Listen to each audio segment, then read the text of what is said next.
শদিয়াত বিজেপিৰ জনজাগৰণ শোভাযাত্ৰা বলিন চেতিয়ালৈ প্ৰত্যাহ্বান ৰুবিমণি বৰুৱাৰ শদিয়াত শনিবাৰে এইদৰে শক্তি প্ৰদৰ্শন কৰিলে বিজেপিৰ নেত্ৰী ৰুবিমণি বৰুৱাই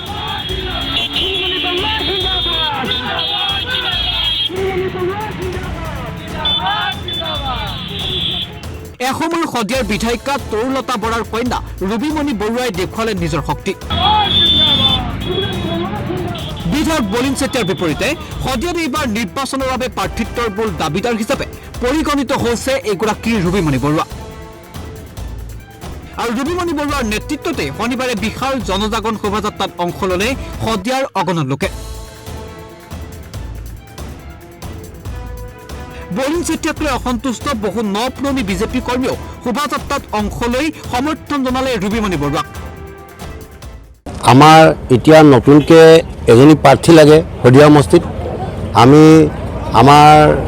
বিগত MLA বলিন চেতিয়া ডাঙৰীয়াক আমি 10 বছৰকাল চালোঁ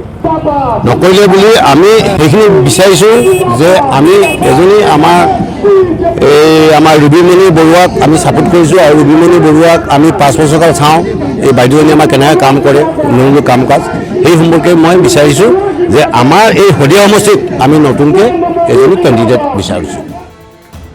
শদিয়াত প্ৰকাৰান্তৰে শনিবাৰে বিজেপিৰ বিশাল শোভাযাত্ৰাৰ সমান্তৰালভাৱে বিধায়ক বলিন চেতিয়াৰ বিৰুদ্ধে ক্ষোভ প্ৰকাশ কৰিলে একাংশ নপুৰণি বিজেপি কৰ্মীয়ে শদিয়াৰ পৰা ৰামাদীপ দৰাৰ ৰিপৰ্ট ঈশান নিউজ।